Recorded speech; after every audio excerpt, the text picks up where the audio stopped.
할렐루야.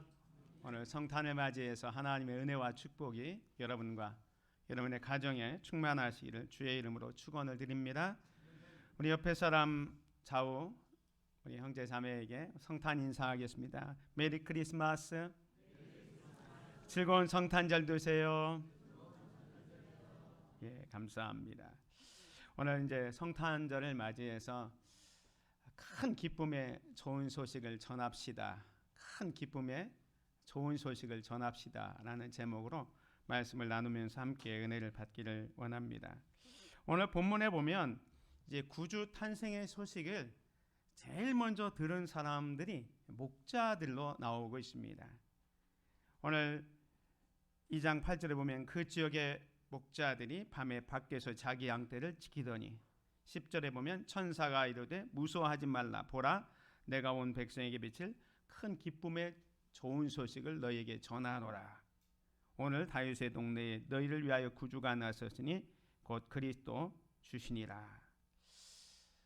예수님의 탄생의 소식을 이 세상에서 제일 먼저 들었던 사람들이 이 들판에서 자기 양떼를 지키던 목자들이었습니다. 그래서 오늘은 이 제일 먼저 소식을 들었던 이 목자들의 성탄 맞이를 통해서 우리는 어떻게 또 성탄을 맞이해야 할지를 생각해 보면서 함께 은혜를 받기를 원합니다. 이 당시에 목자들의 역할과 사회적 지위를 보면 우리가 지금 생각할 때는 목자하면 좀 사회적으로 지위도 높고 괜찮은 직업인 것 같지만 사실 예수님 당시에 그 전에도 그랬지만 이 목자들의 사회적 지위는 그렇게 중요하지 않았습니다. 이 목자들은 사실은 사람들이 살아가는 데 있어서 필요한 그 양식을 제공하는 목축, 또 옷을 지어 입는데 그 가죽, 그리고 하나님 앞에 예배할 때 필요한 그 양을 치는 입장이었기 때문에 사실 너무너무 필요한 일들을 이 목자들이 잘 감당하고 있었지만 사회에서 이 목자들을 생각할 때는 그렇게 대접을 받지 못하고 종교적으로도 소외를 당했습니다. 왜냐하면 이 사람들은 이게 좀 밖에서 생활하고 있기 때문에 절기 때문에 이스라엘 백성들이 1년에 3번씩 예루살렘에 올라가서 예배하는 그 절기도 제대로 못 지켰고 안식일도 제대로 못 지키는 사람들이 이 목자들이었습니다. 그래서 종교적으로도 소외를 받았고 또 사회적으로도 어떻게 보면 이 목자는 그 당시에 3D 직종이었습니다. 힘들고 어려운 들판에서 양들과 함께 먹고 자고 생활했기 때문에 너무너무 힘든 역할을 했던 사람들이 이런 사람들이었습니다. 그런데 이런 자들에게 지금 성탄의 메시지가 가장 먼저 전해졌다는 거예요. 그래서 많은 사람들이 도대체 이 목자들이 어떤 사람이었을까? 이렇게 막 연구를 하다 보니까 성경에 보니까 목축업을 하는 레갑 자손들이 있었어요. 이 레갑 자손들은 누구였냐면 미디안 그 지파에 속해 있었는데 이 사람들이 이제 하나님 안에서 바르게 살려고 애를 썼던 사람들입니다. 근데 이 레갑 자손은 미디안 족속의 한 지파로서 그의 조상이 요나답이라는 사람이 있는데요. 이 요나답은 이스라엘의 여로보암 시대에 활동했던 인물입니다. 근데 지금 에레미야 35장에 보면 하나님께서 에레미야를 이렇게 통해서 이 레갑 자손을 불러오라고 얘기합니다. 불러와서 에레미야 선지자가 이 레갑 자손들에게 포도주를 대접합니다. 그런데 이 레갑 자손은 이야기합니다. 우리는 전통적으로 옛날부터 포도주를 먹지 않습니다.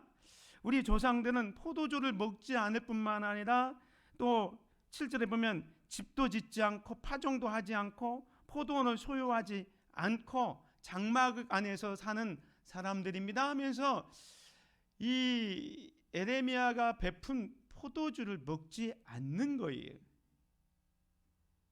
그것을 에레미야가 그 레갑 자손들의 그런 모습을 보면서 무슨 얘기를 하냐면, 하나님께서는 그토록 끊임없이 이스라엘 백성들에게 많은 선지자들 보냈고 많은 그 말씀을 보내줬지만 이스라엘 백성들은 하나님의 말씀에 순종하지 않고 그냥 자기가 하고 싶은 대로 했던 사람들이 그 당시의 사람들인데, 이 레갑 족속들은 자기 조상 요나답이 자기들에게 맹세했던 포도주 먹지 말라, 집도 지지 말고 농사하지 말고 장막을 치면서 그 목축업을 하는 일을 하라고 했기 때문에 지금도 그 거룩함을 지키고 있기 때문에 이 에레미야가 주었던 포도주를 먹지 않는 거예요.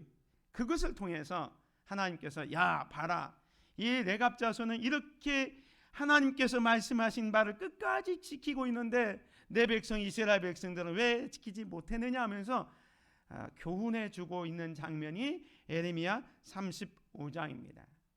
그래서 전통적으로 목축업을 하는 사람들은 이제 이 레갑 자손들이 이 목축업을 했다라고 이렇게 이야기되어지고, 지금도 이 팔레스틴 지방 가서 어떤 분이 성지순례를 하면서 한번 물어봤다는 거예요. 천사들이 제일 먼저 성탄의 메시지를 전해줬던 그 목자들이 도대체 어떤 사람이었을까 이렇게 물었더니 아마도 레갑 후손이 아니었는가 이렇게 대답을 한다고 합니다. 그건 뭐냐면 이들은 하나님의 말씀에 신실하게 포도주 먹지 아니하고 장막을 짓지 않고 그냥 들판에서 하나님의 은혜를 기다리면서 살던 그들이었기 때문에 하나님께서 천사를 통해서 이 구주 탄생의 소식을 제일 먼저 전해 주었을 것이다 라고 추측을 합니다. 이건 성경에 나오는 얘기는 아닙니다. 그러나 성경에 나오는 내용을 보면 이 목자들에게 지금 천사들이 나타나잖아요. 오늘 8절 9절에 보면 그 지역의 목자들이 밤에 밖에서 자기 양떼를 지키더니 주의 사자가 곁에 섰고 주의 영광이 그들을 두루 비추매 크게 무서워하는지라. 도대체 왜 이 당시에 사회적으로 멸시천대받고 종교적으로도 소외받던 이 목자들에게 그 귀한 구주 탄생의 소식을 제일 먼저 천사들이 전해 주었을까? 여러 가지 이유가 있지만 몇 가지 이유를 살펴보면서 함께 은혜를 받으려고 합니다. 천사가 구주 탄생 소식을 제일 먼저 목자들에게 전한 이유는 무엇보다도 하나님의 선택이었습니다. 하나님의 구원 계획을 이루는 데 있어서 누구에게 소식을 전할지는 하나님 주권에 달려 있는 거예요. 가장 귀한 소식인 이 세상의 권력자 또 강한 자에게도 그 메시지를 전해줄 수 있지만 사회적으로 약자고 종교적으로 손해받고 있었던 그 목자들에게 가장 먼저 전해준 것은 하나님이 세상과의 기준, 그 세상의 기준과는 다른 측면에서 역사하셨다는 겁니다. 다시 말하면 하나님은 강력한 자나 권력자들에게 소식을 전하는 대신 소외된 이들에게 구원의 소식을 전함으로써 그들의 가치를 높이고 뿐만 아니라 모든 인류에게 구원이 열려 있음을 알리셨던 것입니다. 이것이 하나님의 사랑과 은혜가 특정한 사람에게만 국한되지 않는다는 것을 보여주기 위해서 오히려 권력자, 잘 나가는 사람, 사회에서 존경받는 사람이 아닌 정말로 사회적으로 또 종교적으로 정말로 힘들고 어려운 그 목자들에게 제일 먼저 천사를 통해서 구원의 메시지를 전해 주었을 것이다. 이 하나님의 선택이라는. 두 번째는 자신의 일에 충실한 자들이었기 때문에 아까 우리가 본 것처럼 밤에 자기 양떼를 지키더니 한밤중에 자기 양떼를 지키고 있는 사람들이었습니다. 이 목자들은 당시 아무도 알아주지 않을 뿐만 아니라 오히려 사람들이 무시하는 일을 하고 있었습니다.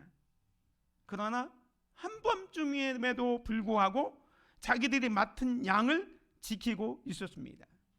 모든 사람이 잠든 추위가 있는 그 들판에서 양을 지키던 그들의 심정이 어땠을까? 남들은 다 따뜻한 방에서 편히 쉬고 있는데 자기는 지금 들판에서 양들과 함께 추위에 떨고 있을 때 그런 마음이 어떤 마음이었을까? 자기들은 열심히 수고해서 양을 키워가지고 제사하는 데 드리고 또 사람들이 옷을 지어 입는 가죽과 또 고기를 조달하는데 사회적으로 받는 그 시선은 별로 좋아하지 않는 것을 느꼈을 때 이들 마음속에 불평과 또 원망, 그런 마음이 왜 없겠습니까?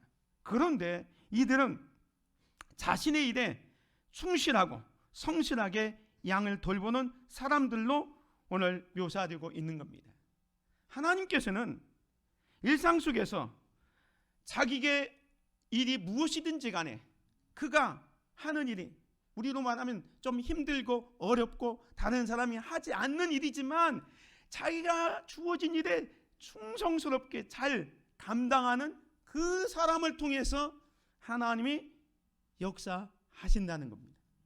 그런 측면에서 지금 하나님께서는 천사들을 통해서 이 구원의 메시지를 제일 먼저 목자들에게 전해준 거죠. 뿐만 아니라 이 목자들은 겸손과 순종의 삶이 있었습니다. 비록 사회적으로 낮은 위치에 있었지만 그들은 겸손한 마음을 가지고 있었습니다. 천사가 구주 탄생의 소식을 전했을 때 그들은 즉시 그 메시지를 받들고 어떻게 합니까? 아기 예수를 찾아가 경배하는 순종의 모습을 보였던 것입니다. 이런 겸손과 순종이 있었기 때문에 하나님께서는 그들을 통해서 하나님의 귀한 메시지를 전해 주었다는 겁니다. 큰 기쁨의 좋은 소식은 누구에게 전해졌을까? 바로 하나님의 말씀은 낮고 비천한 목자들, 멸시당하는 위치에 있었지만 하나님을 바라보면서 자기들의 일을 묵묵하고 또 성실하게 감당하고 있었던 자들에게, 겸손히 순종하는 목자들에게 임했습니다. 온 백성에게 미칠 큰 기쁨의 좋은 소식은 힘든 상황에 불평하고 원망하는 사람이 아니라 오직 하나님만 바라며 자기에게 맡겨진 일에 최선을 다하는 사람에게 주어집니다. 사랑하는 성도 여러분, 여러분은 지금 일하고 있는 일터에서 최선을 다해 일하고 계십니까? 오늘 이 목자들에게 전해진 큰 기쁨의 좋은 소식이 무엇입니까? 오늘 10절 11절에 보면 같이 한번 읽겠습니다. 시작. 천사가 이르되 무서워하지 말라. 보라, 내가 온 백성에게 비칠 큰 기쁨의 좋은 소식을 너희에게 전하노라. 오늘 다윗의 동네에 너희를 위하여 구주가 나섰으니 곧 그리스도 주시니라.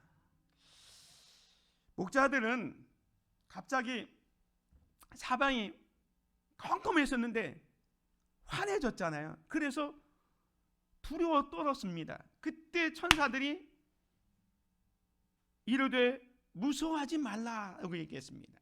여러분 한번 생각해 보십시오. 칠흑 같은 밤이었는데 여기에 무슨 조명 시설도 없는데 갑자기 천사들이 나타나면서 환한 빛이 비쳤을 때 아마 목자들은 말 그대로 두려워 떨었을 거예요. 근데 천사들이 나타나서 두려워하지 말라 이렇게 말해놓고는 천사들이 자기들이 이 땅에 온 이유를 이 목자들에게 설명해 줍니다. 보라, 내가 온 백성에게 비칠 큰 기쁨의 좋은 소식을 너희에게 전하노라. 오늘 다윗의 동네에 너희를 위하여 구주가 나섰으니 곧 그리스도 주시니라. 큰 기쁨의 좋은 소식이 뭐였습니까? 그건 바로 두 가지 측면에서 볼 수 있는데요. 큰 기쁨의 소식, 이건 뉴스 오브 그레이트 조이, 큰 기쁨이라는 거예요. 큰 기쁨의 소식.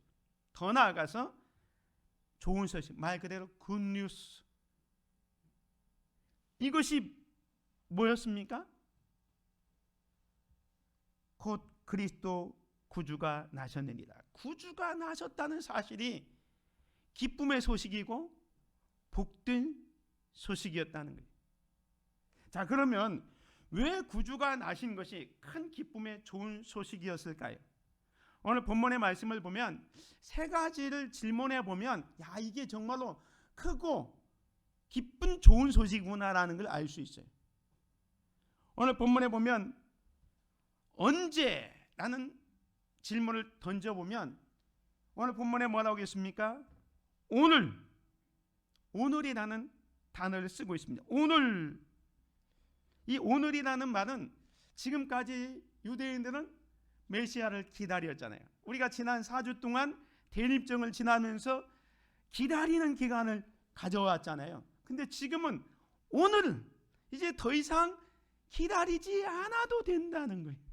이제 기다렸던 그분이 오셨다는 것을 말씀해 주고 있는 것입니다. 그래서 이 기다림이 끝났다는 의미에서 기쁘고 좋은 소식입니다. 뿐만 아니라 어디에서? 다윗의 동네에. 이 다윗의 동네라는 것은 무엇이냐면 이 일이 하나님의 약속대로 이루어졌다는 거예요. 근데 어쩌다가 우연히 생긴 것이 아니라 처음부터 끝까지 하나님의 계획하에 이루어져 있다는 거예요. 우리가 지난주에 동방 박사들이 유대인의 왕으로 나신 이가 어디 계시냐라고 했을 때 박사들과 그 헤롯이 궁금했던 것을 누가 알려줍니까? 대제사장과 서기관들이 유대 땅 베들레헴이오니 알려줬잖아요. 바로 이 다윗의 동네가 유대 땅 베들레헴. 이게 다른 동네가 아니라 다윗의 동네에 나셨다는 것은 하나님의 말씀이 지금 이루어졌다는 것을 말씀해 주고 있는 겁니다. 그래서 하나님의 신실하심을 여기서 알 수 있는 거예요. 그래서 기쁜 소식인 겁니다. 뿐만 아니라 누구를 위해서 탄생했느냐? 바로 너희를 위해서. 1차적으로는 거기 듣는 목자들이면서 오늘 저와 여러분을 위해서 구주가 이 땅에 오셨다는 사실입니다. 사랑하는 성도 여러분, 우리는 더 이상 기다림이 필요 없는 구주가 이 땅에 오셨음으로 인해서 기뻐하시기를 바랍니다. 뿐만 아니라 그분은 하나님의 약속대로 이곳에 오셨습니다. 그리고 다른 사람이 아니라 오늘 저와 여러분을 위해서 주님이 오셨기 때문에 기쁘고 좋은 소식이 되는 것입니다. 찰스 스윈도는 이런 이야기를 했습니다.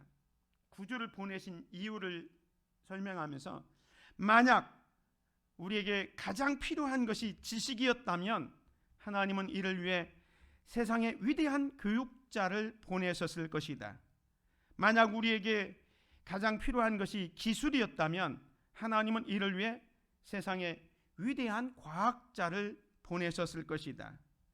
만약 우리에게 가장 필요한 것이 돈이었다면 하나님은 이를 위해 세상의 위대한 경제학자를 보내셨을 것이다.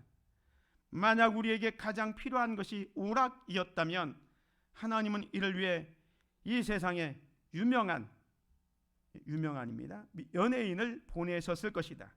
그러나 하나님은 우리에게 가장 필요한 것이 죄사함과 용서라는 것을 아셨기 때문에 우리에게 누굴 보내주셨다고요? 구주를 보내셨다. 그렇습니다. 우리에게 필요한 것은 구주입니다. 누구도 예외가 없습니다. 우리 모두는 이 구주가 필요합니다. 우리 스스로는 도저히 어찌할 수 없는 이 죄를 해결할 수 있는 구주, 우리를 사망에서 영원한 멸망에서 구원해 줄 수 있는 구주, 우리는 이 구주가 필요합니다. 우리는 구주 없이는 안 됩니다. 소망이 없습니다. 그래서 하나님이 우리를 위해서 구주 예수님을 이 땅에 보내셨습니다. 평화가 없는 자에게 평화를 주시기 위해서, 소망이 없는 자에게 소망을 주시기 위해서, 기쁨이 없는 자에게 기쁨을 주시기 위해서, 생명이 없는 자에게 생명을 주시기 위해서 예수님이 이 땅에 오셨습니다. 그래서 예수님이 이 땅에 오신 사실이 크고 가장 귀한 기쁨의 좋은 소식입니다. 이 기쁨의 좋은 소식을 들었던 목자들이 그러면 어떻게 반응했을까요? 오늘 반응해 보면 한 4가지로 볼 수 있는데요. 이 목자들은 확실한 믿음을 가졌던 자들로 표현하고 있습니다.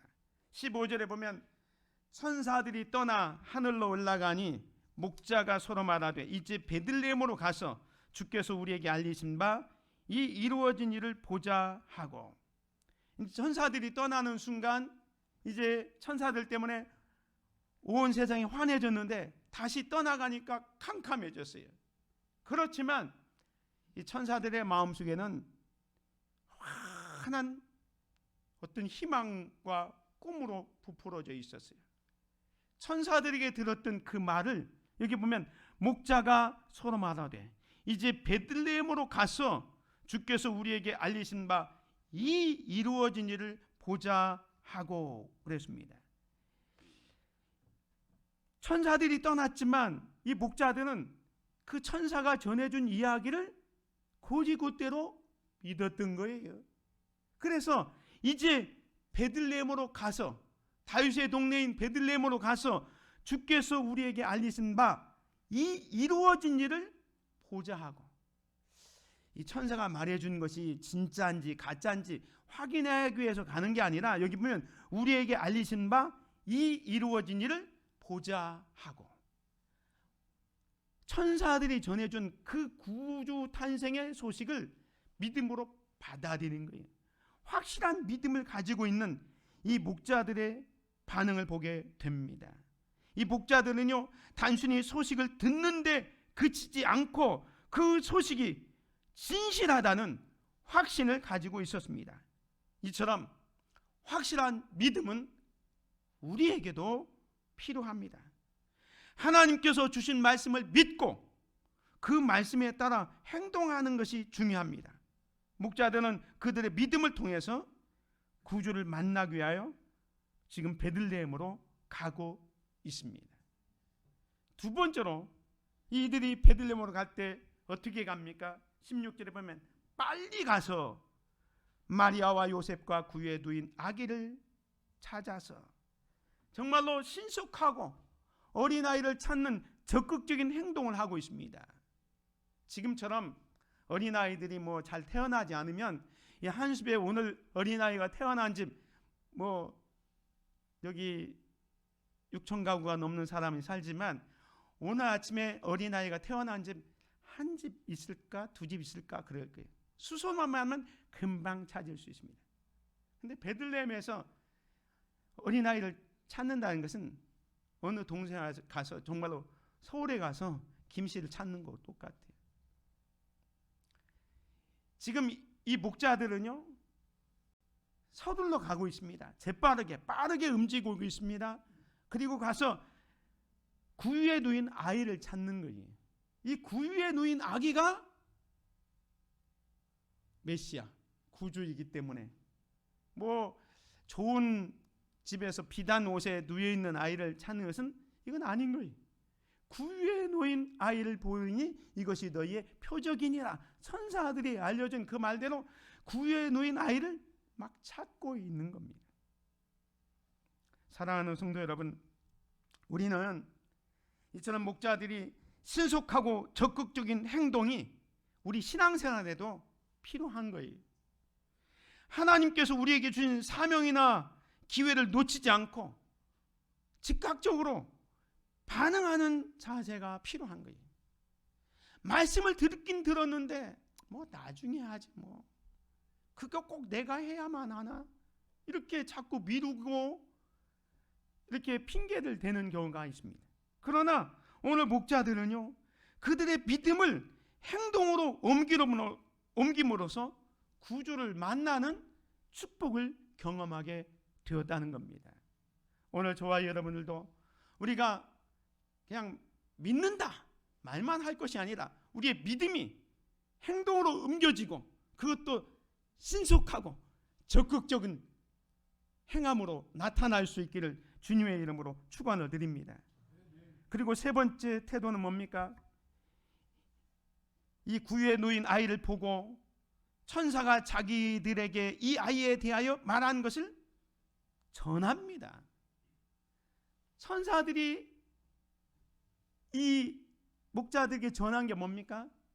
너희를 위하여 구주가 나셨으니 곧 그리스도 구주니라. 이 구유에 놓인 아기가 바로 우리를 죄에서 구속할 메시아다, 구주라는 사실을 거기 지금 마리아와 그 요셉에게 전하고 있는 거예요. 자기들에게 이 아이에 대하여 말한 것을 전합니다. 그때 여기 보면 18절, 듣는 자가 다 목자들이 그들에게 말한 것을 놀랍게 여기되, 여기 듣는 자라는 표현은 우리 성경에는 단수로 되어 있지만 원래 성경에는 복수로 되어 있습니다. 그러면 마리아뿐만 아니라 요셉 또 다른 사람들도 있었던 거예요. 그 사람들이 듣고 이 어린아이가 구주라는 얘기를 듣는 순간 여기 보면 놀랍게 여기는 거예요. 이상하게 여기는 거예요. 그러나 마리아는 이미 수태고지를 통해서 이 어린아이는 성령으로 잉태됐고 구주로 오실 것을 알았기 때문에 마리아는 이 모든 말을 마음에 새겨 생각하고 있는 겁니다. 목자들은 자기들이 들었던 그 구원의 메시지를 그냥 마음속에 두지 않고 전하고 있다는 겁니다. 목자들은 소식을 듣고 그 소식을 이제 전하는 그런 행동으로 옮겨가고 있는 것을 보게 됩니다. 그리고 마지막 네 번째 행동은 하나님께 영광을 돌리고 찬양하고 있습니다. 20절에 보면 목자들은 자기들에게 이르던 바와 같이 듣고 본 그 모든 것으로 인하여 하나님께 영광을 돌리고 찬송하며 돌아가니라. 이 목자들은 구주를 만난 이후에 자기들이 경험한 그 사실, 메시아를 만난 그것 때문에 하나님께 영광을 돌리고 있는 것입니다.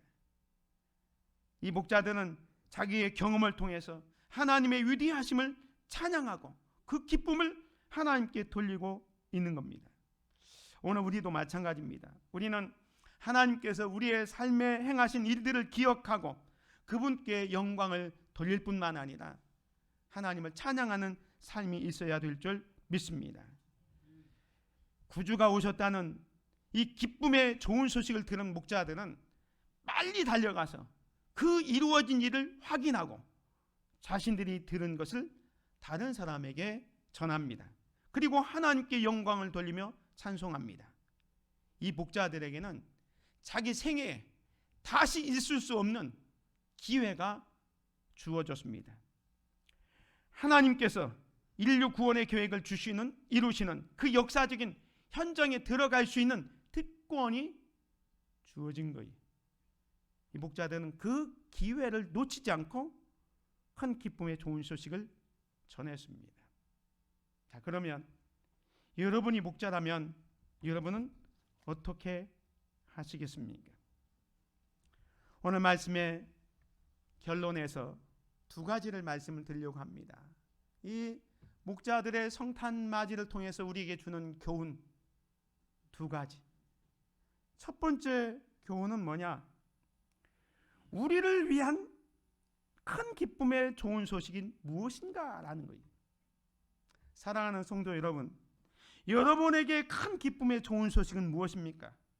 여러분을 위한 큰 기쁨의 좋은 소식은 도대체 무엇입니까?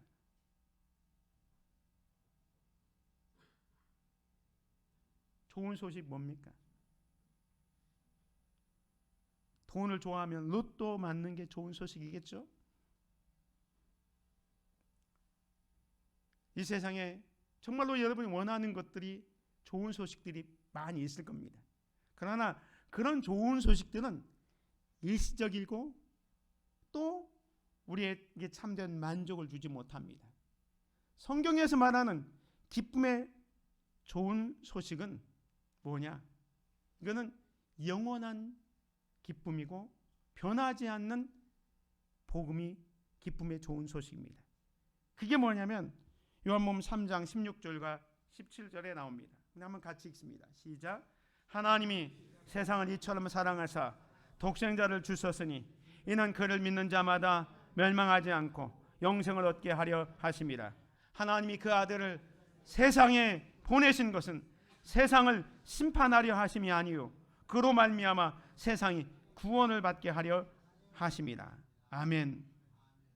하나님이 여러분을 사랑하사 독생자 예수 그리스도를 보내주신 것, 그리고 그 예수 그리스도를 말미암아 멸망하지 않고 영원한 생명을 주신다는 것, 이것이 가장 큰 기쁨의 좋은 소식이라는 사실을 믿으시기 바랍니다. 예수님은 우리의 죄를 위해서 이 땅에 오셨고요, 저와 여러분을 구원하기 위해서 십자가에 달려 죽으셨고요, 그것을 확인시키기 위해서 부활하고 승천하셔서 지금도 하나님 보좌 우편에 앉아 계십니다. 우리에게 큰 기쁨의 좋은 소식은 바로 예수 그리스도입니다. 예수님이 저와 여러분을 위해서 이 땅에 오셔서 우리에게 구원을 주셨습니다. 자, 그렇다면 두 번째 교훈, 이 큰 기쁨의 좋은 소식을 우리는 어떻게 반응해야 할까요? 오늘 목자들은 그 기쁨의 좋은 소식을 듣자마자 믿음을 확신을 가지고 정말로 빨리 그 어린애를 찾아가서 자기가 들은 바를 전하고 또 자기가 경험했던 모든 것을 통해서 하나님께 영광을 돌리고 찬양하는 삶을 살았습니다. 사랑하는 성도 여러분, 오늘 우리는 큰 기쁨의 좋은 소식, 예수님이 나를 위하여 나의 죄를 구속하여 주시기 위해서 이 땅에 오셨고 나의 구주가 되심을 믿습니까? 그 기쁨의 좋은 소식을 우리가 알고 있다면 이제 저와 여러분이 보여야 할 반응이 무엇입니까?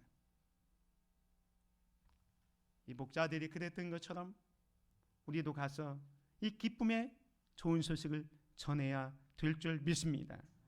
마가복음 16장 15절에 보면 또 이르시되 너희는 온 천하에 다니며 만민에게 복음을 전파하라. 오늘 우리는 이 좋은 소식을 들은 자로서 마땅히 반응해야 할 것이 있는데, 그건 뭐냐면 이 목자들처럼 가서 들은 바를 전하는 거예요. 예수님이 나의 구주, 나의 하나님입니다. 이 예수 그리스도를 믿음으로 말미암아 우리는 구원받습니다 라고 전할 수 있는 저와 여러분이 되시기를 주님의 이름으로 축원을 드립니다. 우리가 들은 소식을 전하는 가장 좋은 방법은 우리가 받은 은혜를 나누고 말씀을 신뢰하고 세상의 빛과 소금의 역할을 감당하며 살아가는 겁니다. 혹시 여러분에게 그러한 동기가 부족하다면, 또 그러한 열정이 식었다면 다시 주님께로 돌아가십시오. 그리고 주님이 지셨던 그 십자가를 기억하십시오. 그리고 예수님을 묵상하십시오. 예수님이 왜 저 십자가에 달리셨는가? 그 예수님을 묵상할 때 저분이 나의 죄, 나의 허물 때문에 십자가에 지셨다는 사실을 깨닫는 순간 나의 구주, 나의 하나님으로 고백하고 그 기쁨의 좋은 소식을 전할 수 있는 동기와 용기와 힘이 생길 것입니다. 큰 기쁨의 좋은 소식을 전합시다. 오늘 목자들은 성탄맞이를 통해서 기쁨의 좋은 소식을 전하는 삶을 살았습니다. 오늘 저와 여러분들도 우리의 삶 속에서 이 성탄절에 예수님의 탄생의 의미를 깊이 되새기고 그 기쁨을 주변과 나누는 일에 힘쓰며 살아가시기를 주의 이름으로 축원을 드립니다. 하나님께서 우리 각자에게 주신 기쁨을 가지고 그 소식을 세상에 전하는 귀한 성도들이 되시기를 주님의 이름으로 축원을 드립니다. 은혜로우신 아버지 하나님, 감사합니다. 오늘 성탄을 맞이하여 그 성탄의 처음 소식을 들었던 목자들이 어떻게 성탄을 맞이했는지를 살펴보면서 큰 기쁨의 좋은 소식을 들은 우리는 어떻게 해야 되는지를 오늘 말씀을 통해서 깨닫습니다. 예수님은 나의 죄, 나의 허물 때문에 인간의 몸을 입고 이 땅에 오셨고, 나의 죄 때문에 십자가 달려 죽으셨고, 나의 구속을 위하여 부활하시고 지금도 승천하셔서 하나님 보좌 우편에 앉아 우리를 위하여 기도하고 있습니다. 그 예수님이 나의 구원자, 나의 하나님임을 고백하고 그 예수 그리스도 때문에 우리는 구원받았고 하나님의 백성 되었다는 이 기쁨의 좋은 소식을 깨닫는 자로서 이제 가서 이 예수님을 담대하게 전하며 살아가는 우리 모두가 되게 하여 주시옵소서. 그래서 이 성탄의 기쁨을 함께 나누는 복된 성도들 되게 하여 주옵소서. 예수 그리스도의 이름으로 기도드립니다. 아멘.